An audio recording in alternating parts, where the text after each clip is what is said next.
Welcome back and thanks for staying with us. In the second part of this Primetime News special report, our reporter Dwayne Anderson examines the arguments of multiple stakeholders for and against mining in Gibraltar, St. Ann. This St. Ann resident's job is loosely referred to as a flagman. He ensures heavy equipment traverses the mining area safely and is one of Noranda's 3,300 employees.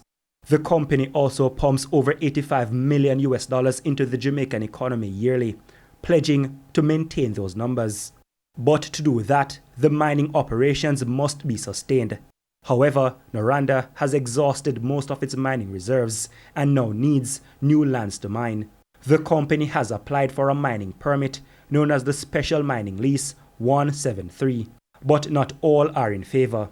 There is concern about how mined-out lands are restored. The gentleman literally went down in a slope and into a gully, and for about 3 minutes he went missing. We started wondering something happened, and about the 3rd minute he emerged out of the gully, and that is a reclaimed land. The heavy equipment in this area is doing what is known as reclamation. That is basically trying to restore the land to what it was before it was mined. But some residents say that is not enough. Because everything is supposed to be on one level if it's reclaimed back to its former glory. And this is totally wrong, because this is, what, as I say, what is going on in Haiti right now, where anytime they get a storm or an earthquake, is catastrophic. And it won't work in Jamaica. But Noranda says its record on land reclamation can withstand scrutiny.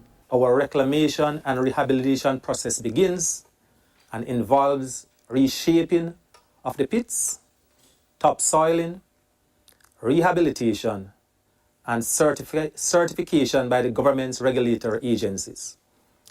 The Mines and Geology Department in conjunction with JBI. This is done within the regulator's 3 years timeline.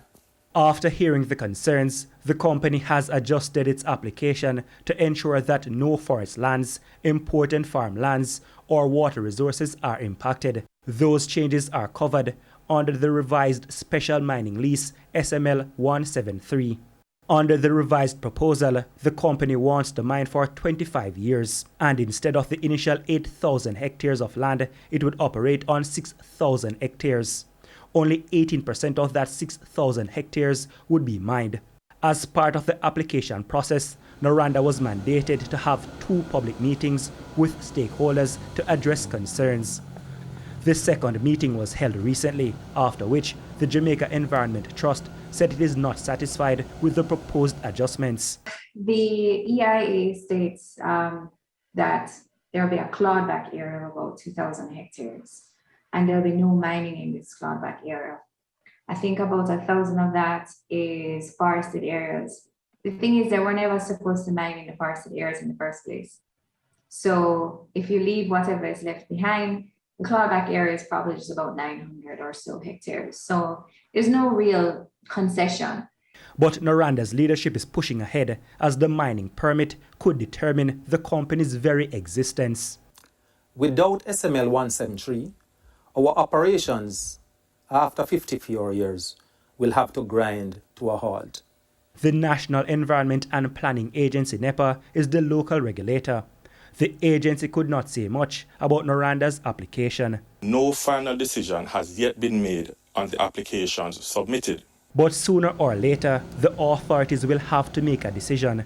Incidentally, the focus on this issue comes just weeks after Prime Minister Andrew Holness faced the world at COP26 in Scotland to give commitments about environmental protection and climate resilience. But mining is a non-renewable industry, a reality not lost on stakeholders. So the question now is, what will the final decision be? Dwayne Anderson, TVJ News.